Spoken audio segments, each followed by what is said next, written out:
tộc gì ạ? Chú hỏi một chút, đây là cháu đây là dân tộc gì nhỉ mà? Cháu là dân tộc Kinh Pha Ke. Thế thì bó tay rồi, đây chú chịu được. Chú hộ em với. Đấy. Hai cha mình Mà không chuyên đâu ạ?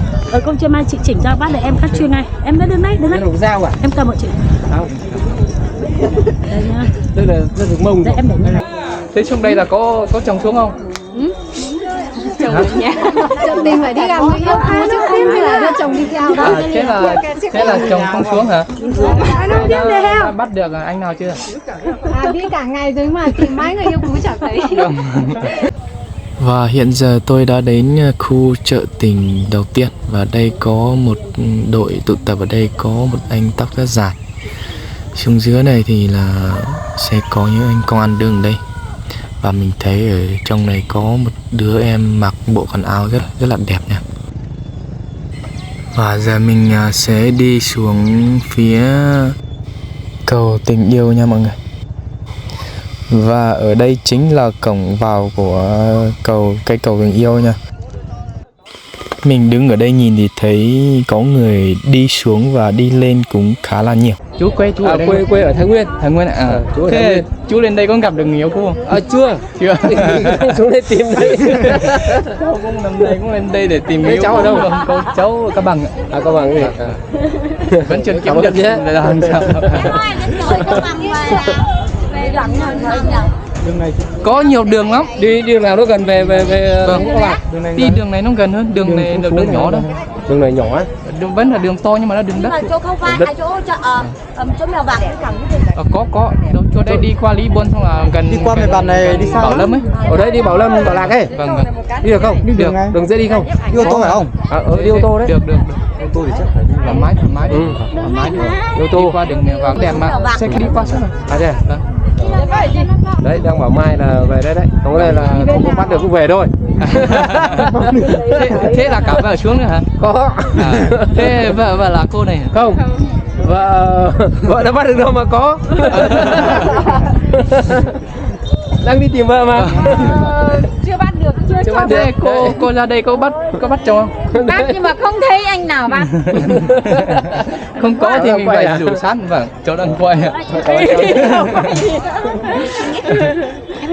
Cảm ơn cô chú nhá. Bây giờ tìm chồng hơi khó. Bây giờ mình phải đi bắt anh nào. Bây giờ phải tự đi bắt rồi. Đi đâu với tìm? Còn áo này phê ở đây nó bắt được chưa? Quần áo của em đấy, dân tộc em đấy. Sao chưa thấy bao giờ nhỉ? Đây là quần áo của dân tộc gì ạ? Chú hỏi một chút, đây là cháu đây là dân tộc gì nhỉ mà? Cháu là dân tộc Kinh Pha Ke.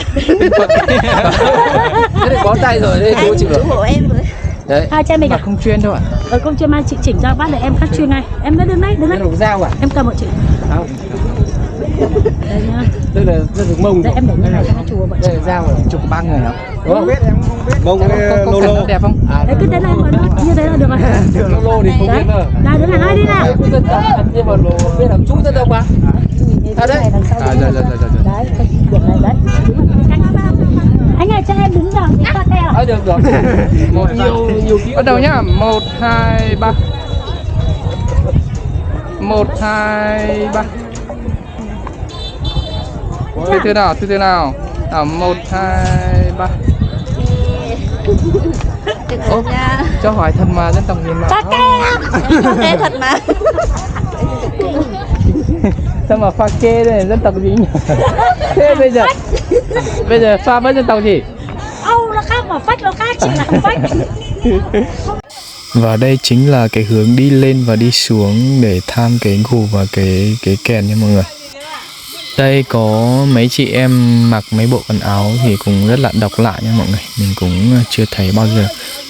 Theo như mình nghĩ thì chắc anh trai này đang cua gái nha. Bắt được chưa anh ơi? Rồi. Bắt được chưa? Chưa, đang đi tìm thế này.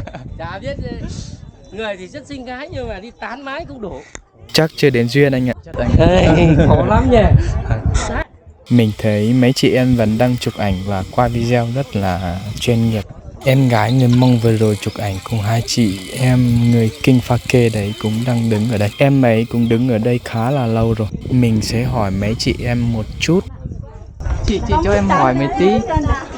Mấy chị là dân tộc gì ạ? Cái này bộ áo nó khác khác. Rau ạ. Rau hả? Thế em chưa thấy mặc bộ này bao giờ nhỉ chỗ em? Vừa sáng chế ra hả?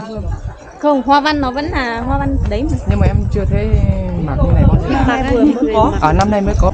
Cái này là mình may theo kiểu hơi cách điệu một tí này. Còn cái trang phục dân tộc truyền thống cái gì tay áo nó vẫn như thế, nó vẫn có yếm hoa văn ạ. Nhưng mà nó không phải vậy. Kiểu em cũng ở chỗ em cũng có người dao nhưng em chưa thấy bao giờ em hỏi. Nhiều dao lắm. Thế trong đây là có trồng xuống không? Trồng ở nhà. Chồng mình phải đi làm người yêu phú chứ không phải là đưa chồng đi theo đâu. Thế là chồng không xuống hả? Đã bắt được anh nào chưa? Đi cả ngày rồi mà tìm mãi người yêu phú chẳng thấy. Dân cảm ơn mấy chị nhé. Cảm ơn mấy chị ạ. Đây là cái đường lây, đây còn có một đường lây nữa nha mọi người. Mình sẽ lên qua cái đường này. Sẽ lên qua cái đường này. Rất khó mọi người.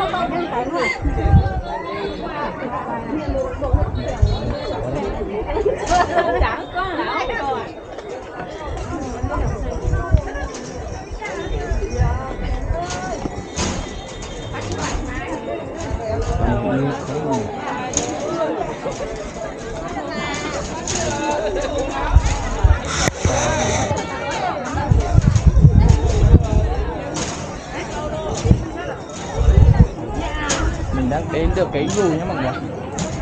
Đây cái dù rất to luôn nha mọi người. Đây bên này là có cả cái dây.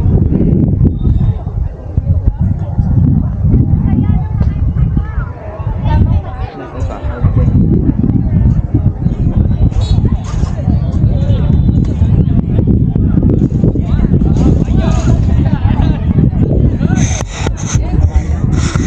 Đây cái chỗ này không biết là người ta trước khi người ta bắt cái gì nữa.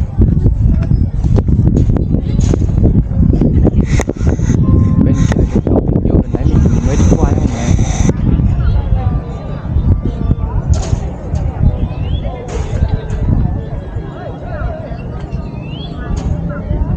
Nói chung là đúng điểm khám phá hành trình nhỉ.